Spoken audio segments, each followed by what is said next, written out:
सुख अमेरिका के घर घर में है। इंगरसोल ने कहा था, अमेरिका, इंगरसोल विवेकानंद की वार्ता है ना संचयन में, उसमें एक प्रश्न है वो, तो वो कहते हैं कि the America is the most prosperous country in the world just like the heaven on अर्थ।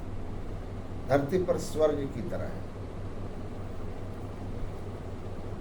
आपके यहाँ के लोग मर के स्वर्ग जाकर के सुख जो भोगते हैं, हमारे यहाँ है, सारी व्यवस्था है। हमारे एक सत्संगी डॉक्टर हैं दरभंगा के, उनके बेटी दामाद रहते हैं अमेरिका। तो मैंने उनसे पूछा है, अमेरिका गए थे, 4 महीना रह के आए थे, उनको उनकी लड़की मतलब नाती हुआ था। तो मैंने, वो आए थे कुप्पाघाट, मैंने कहा डॉक्टर साहब आप अमेरिका में रह कर काहे, अमेरिका आपको कैसा लगा? तो उन्होंने कहा आप तो गए नहीं। मैं बोला नहीं, मैं अमेरिका तो नहीं गया हूँ। तो उन्होंने कहा कि अमेरिका का जो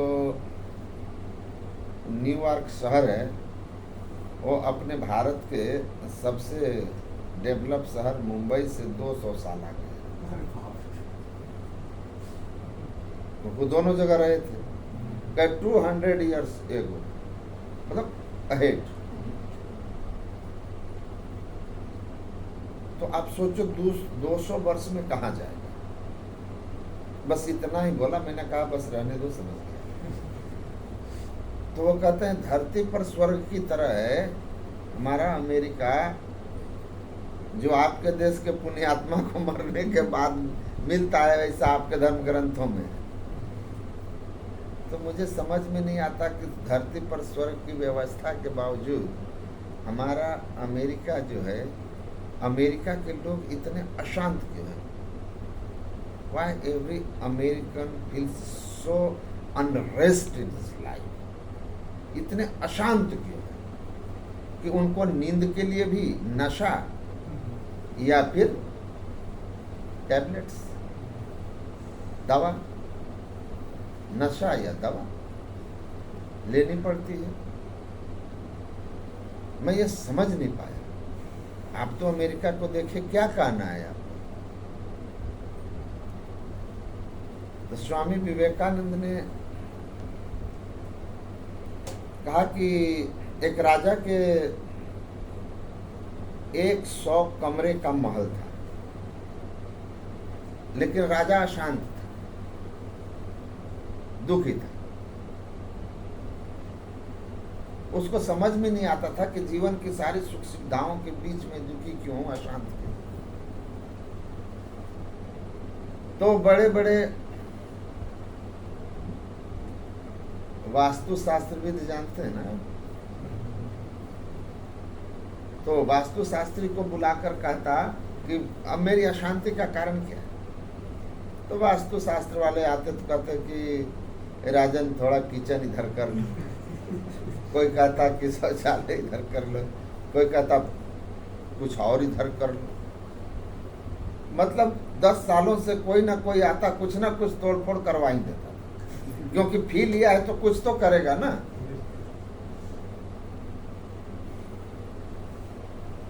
कुछ तो करेगा। तो महात्मा जी जब गए तो कहा कि महाराज अशांति मन में रहती है, बेचैन रहता हूँ, मन बड़ा व्याकुल रहता है, क्या वास्तु दोष से समझ में नहीं आता, जबकि घर में सब सुख सुविधा। तो महात्मा जी ने कहा कि ठीक है, मैं भी जरा देख लूँ। तो उन्होंने एक एक करके सारे पूरे 100 कमरों का मुआयना किया और उसके बाद कहा राजन आपके दुख का कारण समझ गया, एक ही वास्तु दोष है यहाँ, बस वो ठीक करो, ठीक हो जाओगे। वही नहीं, उसी का कारण सारा कुछ है, और कोई वास्तुशास्त्र जो है उस पर ध्यान ही नहीं दिया। बाकी सब ठीक था, ठीक है, ठीक ही रहेगा। कहीं तोड़फोड़ की कोई जरूरत नहीं थी, शुरू से ही घर आपका सही था, बस फी के लिए उन लोगों ने तोड़फोड़ कर दिया। तो कहा कि क्या करना है, किधर तोड़ना है? कहा कि बस तोड़ना उड़ना कहीं नहीं है। तो कारण क्या है? उन्होंने कहा कि आपके जो 100 कमरे हैं ना, सब में आपने केवल मन इंद्रियों के सुख के साधन की व्यवस्था की। एक कमरा आपका होना चाहिए जो इंद्रिय के भोगों से ऊपर उठने के लिए हो, जिसको कहते हैं ध्यान कक्ष। आपने तो भगवान के लिए कहीं रूम ही नहीं बना।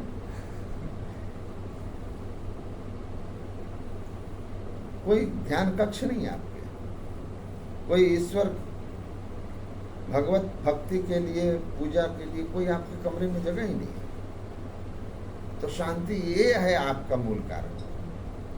इंद्रियों के भोगों से आप संतुष्ट नहीं हो सकते। और ज्ञानी किसको कह रहे हैं भगवान? कि ये ही संस्पर्शजा भोगा दुख योनिया है, ये होता आद्या अंतवंत पंचया न तेषु रमते विदा। देखिए भगवान किस कह रहे हैं कि जो आपका इंद्रिया है ना, आंख, देखते हैं, देखने में मोबाइल अच्छा लगता है, थोड़ी देर के बाद दर्द होने लगता है, आंखें बंद करने लगता है। कान से सुनते हैं खूब, लेकिन कितनी देर सुनोगे, फिर उकताहट हो जाएगी। जीवा से कोई चीज स्वाद ले रहे हैं, बहुत अच्छा लग रहा है, लेकिन पेट भरने लगा तो फिर लिमिट है ना इसका। तो इंद्रियां हमारी 5 हैं, आंख, नाक, कान, जीभ और त्वचा, ज्ञान इंद्रियां। इन 5 ज्ञान इंद्रियों के माध्यम से हम 5 विषयों को क्या करते हैं? एंजॉय करते हैं, भोग करते हैं। अब परिणाम जो है ना, बहुत खतरनाक भोगते हैं। थोड़ा सा संयम में चूक तो भोगम रोगम भयम, भोग रोग हो गया है ना। खा लिया आपने जरूरत से ज्यादा, क्या हुआ? परेशानी हो गई, अपच हुआ, पेट खराब। उसी तरह 5 विषयों के लिए समझ लो। संयम तो भगवान किस कहते हैं ना, ये क्षणिक सुख देते हैं, और सावधानी हटी दुर्घटना घटी। जो ज्ञानी हैं वो इसमें रमते नहीं हैं, रमते नहीं। तो भगवान बुद्ध ने, भगवान स्वामी विवेकानंद कहते हैं कि तुम्हारा अमेरिका इसीलिए दुखी है कि तुम सुख कहाँ खोज रहे हो, तुम्हारी समझ कहाँ है। तुम्हारे पास जो ज्ञान है वो यही बताता है कि संसार में ये रूप, रस, गंध, स्पर्श और शब्द जैसे 5 जो विषय हैं, भोग हैं, इनको ज्यादा से ज्यादा भोगो, यही सुख के साधन है। यही अज्ञानता तुम्हारा पाप है जो दुख देता है। पाप मतलब दुख का कारण, अज्ञानता दुख का कारण है तुम्हारा, कि तुम भोगों में सुख ढूंढ रहे हो। सुख जो है वास्तव में अपने आत्मा में। You are going away from yourself. तुम अपने आप से दूर हो रहे हो, अपनी आत्मा से दूर हो रहे हो, इसलिए दुखी हो रहे हो। और इसीलिए भीतर अशांति है, बेचैनी है, अतृप्ति है। ये मृगवारी सब वहीं प्रपंचन विषय सब दुख रूप हैं। ये भागते भागते भागते भागते आदमी जो है ना, मृग की तरह जो है मिराज में आदमी जो है फिनिश हो जाता है, शांति नहीं आती।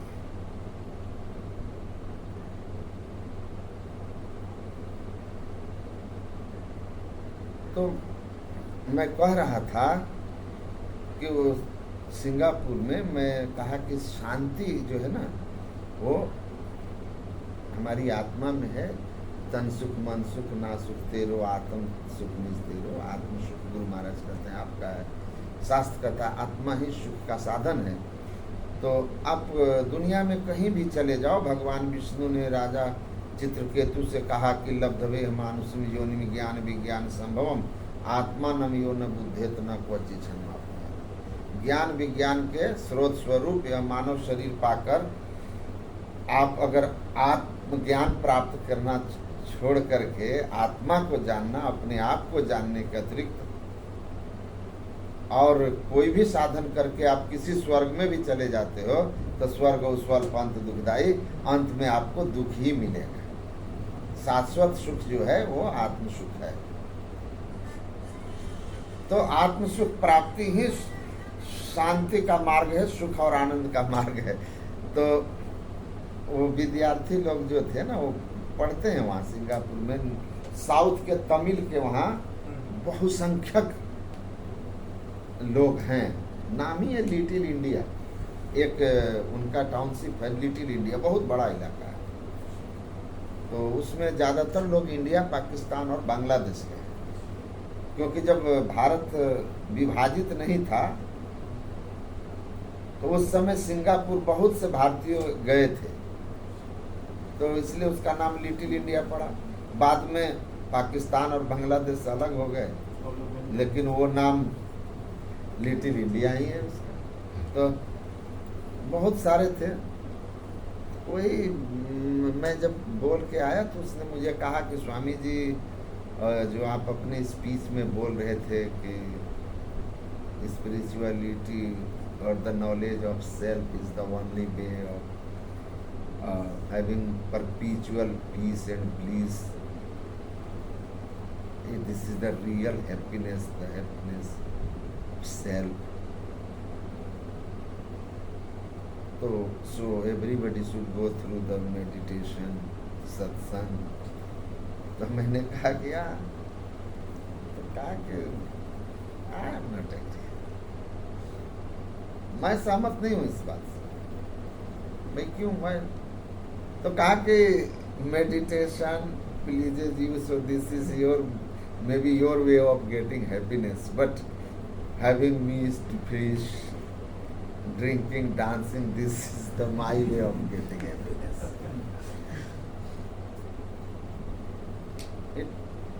These are pleasing me. So why you are imposing your way of happiness to everyone? तो मैंने कहा कि अच्छा, तो मैंने कहा कि ठीक है ठीक है। तो फिर मैंने उससे बस इतना पूछा कि have you heard the name of Changiz Khan? He was a cruel invader in medieval history. मध्यकालीन भारत में चंगेज खान नाम का, मध्यकालीन इतिहास में चंगेज खान नाम का एक बहुत बड़ा क्रूर शासक का नाम जानते हैं आप? इससे क्रूर कोई नहीं।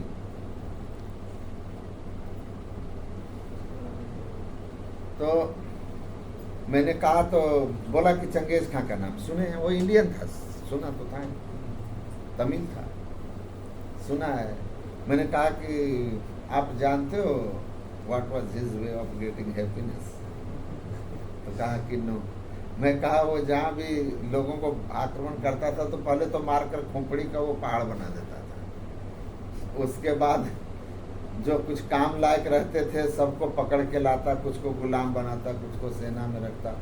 कुछ ऐसे लोग थे जो बूढ़े बूढ़े को पकड़ कर या ऐसे को लाता था, तो वो उसका सुबह का रूटीन था कि वो सबसे पहले मुंह धो करके तैयार हो करके पहले एक आदमी को जो लाता था, वो गुलामों में से एक को, उसको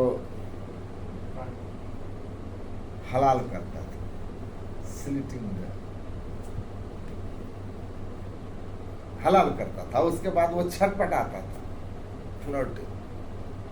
ब्लड सेट, तो बहता हुआ फब्बारे और तड़पते हुए आदमी को देखकर उसको जैसे शराब के नशे में आपको आनंद आता है ना, उससे उसको नशा आ जाता था, उसको आनंद आता था, उसको खुशी मिलती थी, मस्त हो जाता था, एकदम कूल। उसका तरीका था। साइको को साइको है तो साइको उसका तो तरीका है, उसका तो वही तरीका है। This was his way of getting happiness. तो मैंने कहा कि वो ये उसका वे ऑफ गेटिंग हैप्पीनेस था। तो आप क्या कहोगे? चंगेज खान सही था? तो कहता कि नो, हम हुआ है हुआ है। तुम्हारा वे ऑफ हैप्पीनेस है तो उसका वे ऑफ हैप्पीनेस नहीं है। वाई? तब वो कहता है कि no he was hurting others, this is not fair, this is not fair. मैंने कहा कि he is hurting others, so this is not fair. And you what you told me, what is your way of getting happiness? Having fish, meat, without hurting chicken. How can you get the fish? भाई आप अगर fish खा रहे हो तो पानी से निकालते हो तो तड़पता है ना वो, जैसे गला काटने पर वो आदमी तड़पता है तो मछली नहीं तड़पती है, उसी तरह छटपटाती है। आप किसी मुर्गे को मारते हो उसी तरह फड़फड़ाता है, बकरे को मारते हो उसी तरह फड़फड़ाता है, भैंसा मार देते हो, कोई और कुछ भी मार देता है। तो ये जो आपको मीट मिलता है तो कोई तड़पता है ना, बस यहाँ वो आदमी को तड़पाता है, आप पशु को तड़पाते हो। वो मार करके रह जाता था, आप मार के खा जाते हो। तो आप चंगेज खां नहीं हैं।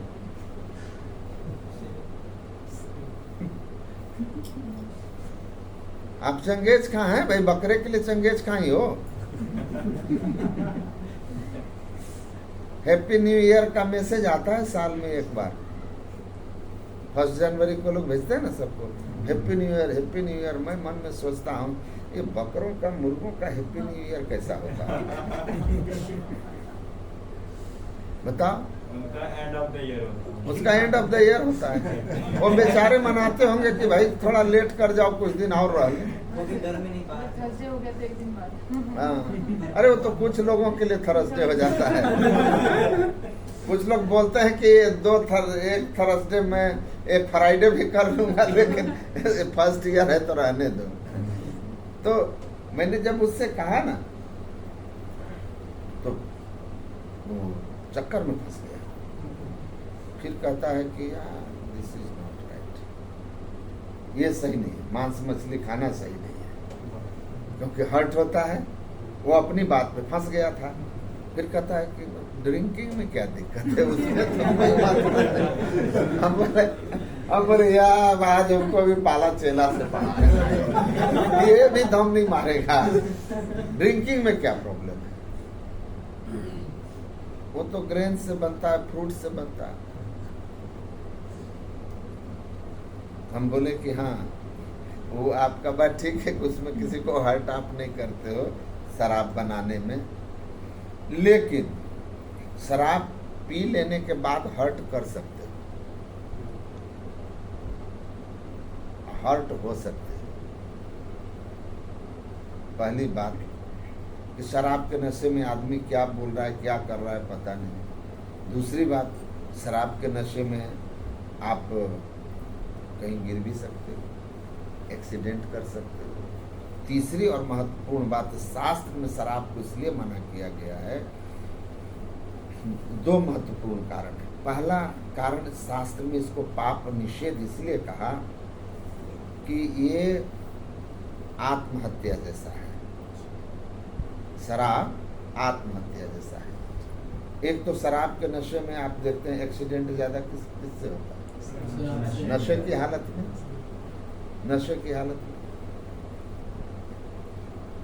दूसरी बात कि शराब से धीरे धीरे जो है आपके शरीर के बहुत सारे वाइटल जो पार्ट्स हैं वो डैमेज हो जाते हैं। इसीलिए शास्त्र में उसको आत्महत्या का पाप कह करके शुक्राचार्य जी महाराज ने कहा था कि ये आत्महन गतिजाय वाली स्थिति है, जिससे उभय लोक खराब हो जाता है। उभय लोक मतलब एक यह दुनिया जहां आप इस शरीर के साथ हो, और दूसरी दुनिया जब इस देह के बाद है, दोनों आपका खराब हो जाएगा नशे से। और तीसरी महत्वपूर्ण बात याद रखिएगा, नशा जो है ना तत्कालिक किसी बात को भुला देने की मेडिसिन है। तत्काल किसी बात को आप भुला देते हो, अपने आप को भी भुला देते हो, है ना। और सच्चा सुख, आत्म सुख अपने आप को जान के होता है। दोनों की दिशा जो है विपरीत है। नशा स्वयं को भूलने की व्यवस्था है। जब हम खुद को ही भूल जाएंगे तो हमको कोई टेंशन रहेगा। लेकिन ये नशा कब तक भुलाए रखेगा? टेम्पररी है ना। लेकिन साइड इफेक्ट इसका है कि नहीं? हैंगओवर, सुबह सिर भारी, सिर में दर्द, सब होता है कि नहीं होता है?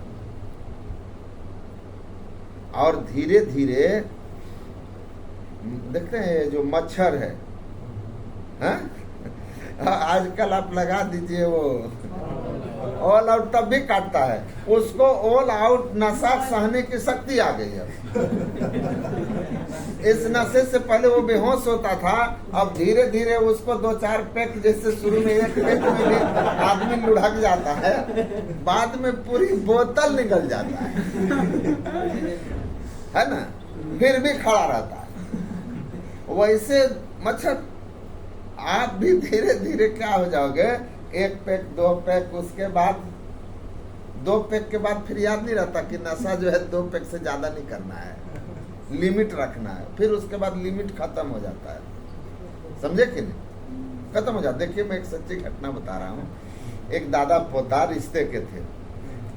दादा को 600 रुपया देके उसकी धर्म पत्नी ने बाजार भेजा और सामान लाने का एक लिस्ट देकर। पोता साथ में था, रिश्ते का पोता था गांव का, और दोनों में बड़ी मेल थी। कहा कि दादा आज बहुत दिन हो गया, आए हैं तो चलिए थोड़ा 1-2 पैक हो जाए। बोला कि नहीं, एकदम जितना सामान है उतने पैसा है, इसमें हम कुछ नहीं कर सकते। तो कहा आपसे पैसा मांग कौन रहा है? हम है ना, अरे हम भी कमाते हैं दादा, अरे चलो। ले गया, 2 पैक भर का व्यवस्था था, दे दिया। उसके बाद कहा कि दादा मजा नहीं आया उतना, मेरे पास जो था वो लग गया, अब तो है नहीं, छोड़िए छोड़िए, चलिए क्या कीजिएगा। तो बोला करे हम है ना। 2 पैक के बाद वो भूल गया कि सामान का लिस्ट का पैसा है, और दोनों मिलके 400 काम खत्म कर दिया। और पूरा पी के फूल था, वो काहे के लिए दुकान में जाए, ऐसे ही जेब में कागज और 200 रुपया पकड़ा हुआ और घर लौट गया शाम में। उनकी वाइफ पूछ रही है कि अरे खाली आ गए, सामान कहाँ है? का कौन सामान? कौन सामान? का सामान के लिए आपको भेजे थे। सामान? हम किसी के बाप का नौकर हैं? पत्नी समझ गई, बोली राम राम, तो लगता है सब पैसा पी गए। तो पी गए तो अपना कमाई पिए कि किसी के बाप का। अब जेब टटोली तो देखी 200 रुपया पर्ची रखा हुआ है। और बाद में उस लड़के ने हमको बताया कि उनका 400 रुपया कैसे खत्म किए थे। तो हम बोले कि अच्छा ये सब भी होता है। बोला कि अरे क्या जानते हैं आप, 2 पैक पिलाइए, उसके बाद वो घर बेच के पी जाएगा खाली। जेब में होना चाहिए, होश रहता है उसके बाद। तो ये है, आप शुरू में कहते हैं ना, पीने का शौक नहीं, पीता हूँ गम भुलाने का। तुम गम को क्या भुलाओगे? ऐसी बीमारी का गम आएगा उसके बाद कि जीवन खत्म हो जाएगा। तो लत हो जाती है, वो धीरे धीरे बढ़ते चला जाता है। तो सुसाइडल एक्ट है ये, नशा सुसाइडल एक्ट है। और सब तो ऐसी खराब खराब नशे हैं। पंजाब में भी मैं रहा हूँ, अभी आया हूँ पंजाब में से, वहाँ तो नए नए उम्र के लड़के, जो एकदम नए उम्र के लड़के हैं, वे लोग ड्रग्स के नशे में डूबे। पंजाब तो ड्रग्स का हब है। मैं 1-2 लड़कों को जानता था जो ड्रग्स के मामले में पकड़े भी गए। मैं नहीं जानता था कि इस टाइप के हैं, लेकिन बाद में उनके गार्जियंस ने बताया कि इस तरह के मामले में ये अरेस्ट भी हुआ। और बहुत मुश्किल से 3-4 साल जेल में बिताकर लाइफ खत्म करके, गोल्डन पीरियड ऑफ लाइफ जो था वो खत्म करके अब वापस आए। अब कुछ का तो निकल ही नहीं पाया, अभी तक लटके हुए। तो ये सुसाइडल एक्ट है, मैंने उसको कहा।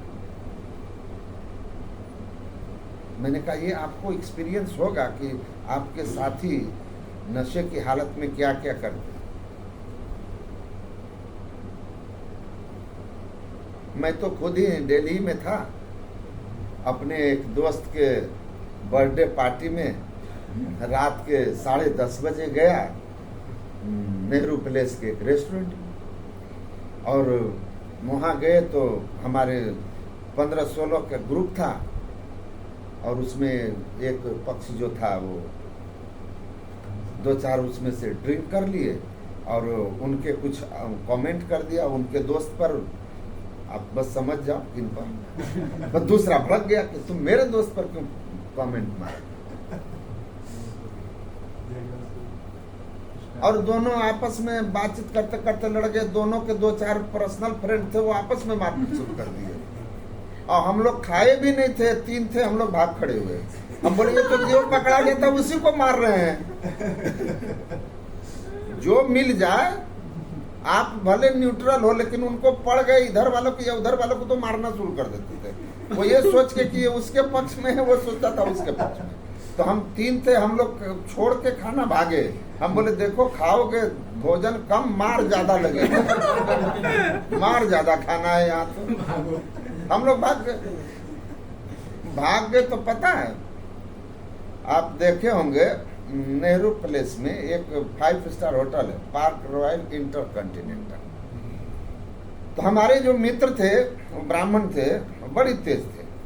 हमको कहते हैं पता है तुमको, आज हम अखबार में पढ़े राहुल देव बजाज के बेटे का जन्मदिन है। तो हम बोले अच्छा। तो बोला हाँ, वो रंगीन पेज में आया था, उसका बर्थडे पार्टी सेलिब्रेट हो रहा है यहीं। हाँ हाँ, 5 स्टार में, इंटरकॉन्टिनेंटल में। तो हम बोले कि तो हो रहा है, तो हम लोग की औकात है उसमें जाने की। तो कहता है का अरे बर्थडे पार्टी है, उसमें इनविटेशन तो किया ही होगा ना खिलाने के लिए। हम लोग कहेंगे कि आए हैं उसी बर्थडे पार्टी में। तो तैयार किया। मैं कभी जाता नहीं था, लेकिन भूख लगी थी और वो दोनों एक पक्ष में हो गए। एक रांची के थे और एक वो था, दोनों मिलके हम पर दबाव बनाए। हम सोचे रात में हम कहाँ जाएंगे अकेले। मैं उनके पीछे लग गया। ये लोग बस सीधा गया, वो बहुत तेज आदमी था, और सीधा घुस गया जहाँ जिस उसमें बैंक्वेट हॉल में उसका हो रहा था पार्टी। गया तो बूफे और चारों तरफ कुछ टेबलें लगाई गई थी, कुर्सी, कुछ बैठ के खाने वाला। जाके ये बैठ गया, हम लोग को भी बैठा दिया। मैं भीतर से धक धक धक धक कि पूछ दिया किधर से हो, तो जब आप कौन बुलाया। लेकिन भाई वो वीआईपी लोगों की पार्टी बहुत ढंग की पार्टी होती है, बहुत नजर पैनी रहती है। राहुल देव बजाज का मालिक आया। राहुल देव को कोई पहचानता थोड़ी था, ना हम ना वो ना वो। और वो वहीं खड़ा था। उसका मैनेजर आया, पूछा आप लोग इनवाइटेड हैं? तो वो पंडित जी जो थे बोलते हैं हाँ इनवाइटेड हैं। तो कहा कि कहाँ से आए हैं, कौन इनविटेशन दिया था? कहा कि राहुल देव बजाज इनविटेशन। वो देखने लगा ये नए लड़के हैं 22-23 साल के, और कह रहे हैं राहुल देव बजाज इनविटेशन दिए। कहा मैं आप पहचानते हैं सर को? बोला नहीं पहचानते नहीं है, लेकिन इनविटेशन मिला था। कहा कि कैसे?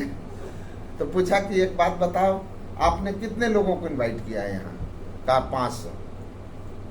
और कितने लोगों के लिए आपने डिनर की व्यवस्था की है? तो कहा 650। कहा आपने इनविटेशन दिया 500 को, 650 का व्यवस्था क्यों किया? 150 एक्स्ट्रा क्यों?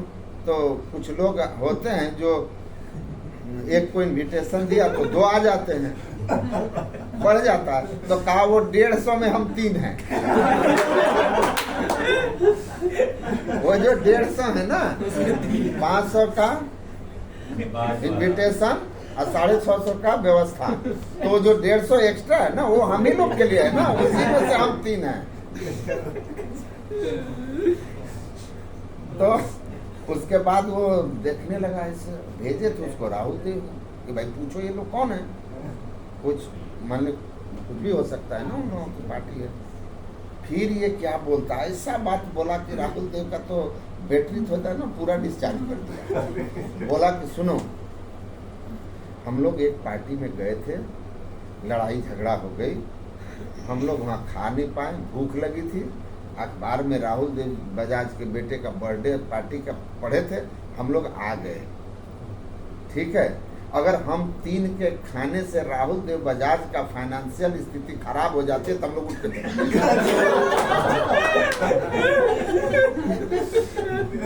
हम लोग उठ के चले जाएंगे। और वो राहुल देव वहीं खड़ा था, वो सब सुन रहा था। वो मैनेजर को बुलाया, कहा कि आप लोग आराम से खाइए, चलिए खाना है, कोई बात नहीं। हम लोग उसके बाद खा पी लिया, खा पी के जाने लगे तो राहुल देव अपने से आए और तब उन्होंने कहा कि माई से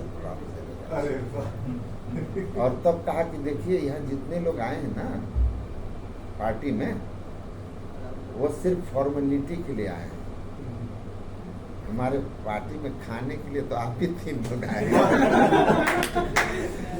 थैंक यू बोला हम लोगों को उन्होंने, थैंक यू बोला कि आप लोग आए, थैंक यू, ठीक है जाइए। फिर हम लोग अपना आराम से निकल गए। तो मैं बोला कि ये जो नशा है ये पार्टी में कब रंग में भंग डाल देगा कोई नहीं जानता। तो उसको मैंने समझाया तो उसने कहा कि जो आप कह रहे हो ये सारा एक्सपीरियंस हमको है, हर्ट हो जाना, हर्ट कर देना, बस दूसरों को देखा भी हूँ बहुत को कि नशे के कारण उनको जो है डॉक्टर्स बोलते हैं भैया आप लास्ट स्टेज में आ गए हो, लीवर किडनी में डैमेज हो गए, तो ये सुसाइडल एक्ट है।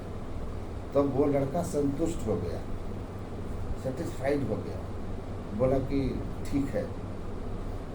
तो मैं क्या कर रहा था कि अगर आपको ज्ञान नहीं है तो सुकरात जो कहते हैं कि अज्ञानता ही पाप है, आप जान ही नहीं रहे, आप इसको समझ ही नहीं पा रहे हैं कि ये कृत पाप कर्म है, ये मतलब करने लायक योग्य, मनुष्य के करने योग्य कर्म नहीं है। तो इसीलिए उसको ये समझ में आया कि जो आत्म सुख है वो परमानेंट है, उसमें उकताहट नहीं है, उसमें मतलब कमी नहीं आती है, और दिन दिन बढ़त सवाई राम धन कब होने लगे काई मीरा भाई कर, इस एकदम शाश्वत सुख है, मतलब परमानेंट, परपीचुअल। तो आत्म सुख की ओर सब शांति का, आनंद का मार्ग है। तो नॉलेज है ना, जब नॉलेज होगा तब ना उस दिशा में बढ़ेगा। आप कोई काम कर रहे हैं उसका नॉलेज होगा तभी ना उसमें आप उस दिशा में आगे बढ़ेंगे। नावें किस दिशा में जा रही थी सब? लाभ की दिशा में। तो आप जिस स्टार्टअप में हो इसको लाभ की दिशा में ही तो ले जाना है आपको। तो लाभ की दिशा में ले जाना है तो इसका नॉलेज होना चाहिए। मार्केट सर्वे, अधिक से अधिक लोगों से कांटेक्ट करना, आपको जानना होगा ना कि भाई यहाँ जो लोग हैं इस सराउंडिंग्स में उनको क्या प्रॉब्लम है, फूड को लेकर के, उनके लंच डिनर को लेकर के, फिर हम क्या बेस्ट ऑप्शन दे सकते हैं। मार्केट में पहले से क्या अवेलेबल है, वो जो अवेलेबल है वो उनके प्रॉब्लम को सॉर्ट आउट किस लेवल तक कर पा रहा है, और हमको उससे आगे बढ़कर कैसे प्रोवाइड करना है सर्विस। तो ये सारी चीज़ें तो आपको नॉलेज ग्रहण करना होगा ना पहले। और जितना इसका आप नॉलेज आपके पास होगा तो आप उतना ज़्यादा अच्छा, द बेस्ट आप एक विकल्प उन लोगों के सामने रखेंगे, मार्केट में लॉन्च करेंगे आप। तो फिर आपको लिया जाएगा। तो नॉलेज हो अधिक तो प्लानिंग सही होगी। अब प्लानिंग सही हो गया तब एग्जीक्यूशन है ना। इसीलिए भगवान कृष्ण कहते हैं कि श्रद्धावान लभते ज्ञानम तत्पर संयतेन्द्रिय। श्रद्धावान को ज्ञान होता है, लेकिन केवल श्रद्धा या केवल ज्ञान प्राप्त करके बैठ जाने से भी काम नहीं होता है। तत्परता कितनी है आप अपने काम को लेकर, अपने लक्ष्य को लेकर आप में कितना ज्यादा तत्परता है, कितना आप डिवोट कर पाते हैं अपने को, कितना उसमें लगन दे पाते हैं। लगन आप में काम के पीछे ड्यूटी समझ के करोगे सफलता नहीं मिलेगी।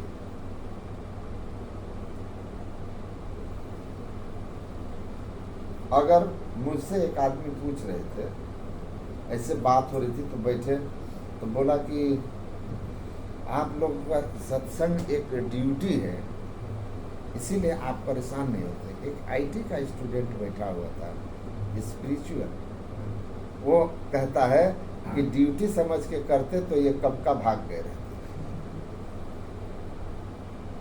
तो मैं उसको देखने लगा, कहा कि इनका जो है ना काम ही आनंद का मार्ग है। सत्संग और ध्यान हमारे सुख और आनंद का साधन है। ऐसा करते हुए मुझे आनंद आता है। और जिस काम में आपको आनंद आ रहा है ना, मजा आ रहा है जिसको आप बोलते हैं, उसमें घड़ी कौन देखता है? घड़ी तो आप ड्यूटी में देखते हैं। 9 बजे आया था, 5 कब बजे, बैग समेटो, भाग निकलो, है ना। तो आपका जो है ना, इसीलिए वही आदमी जीवन में सफल हुआ है जिसने अपने काम को ड्यूटी नहीं समझा, जिसने अपने काम को ही आनंद का, सुख का साधन ढूंढा। वो नहीं उगताएगा। तो किस तरह काम करना है एकदम समझ लीजिए। और कहीं से भी शुरू होंगे आप, देखिए भागता तो दोनों है जंगल में भाई। शेर भी भागता है सुबह उठ करके, हाँ हिरन भी भागता है कि नहीं? शेर भी भागता है ना, दौड़ता है ना, हिरन भी दौड़ती है। जो जीत गया वो बच गया, जो नहीं जीता वो। शेर अगर दौड़े हिरन के पीछे और कभी जीते ही नहीं तो भूखे मर जाएगा।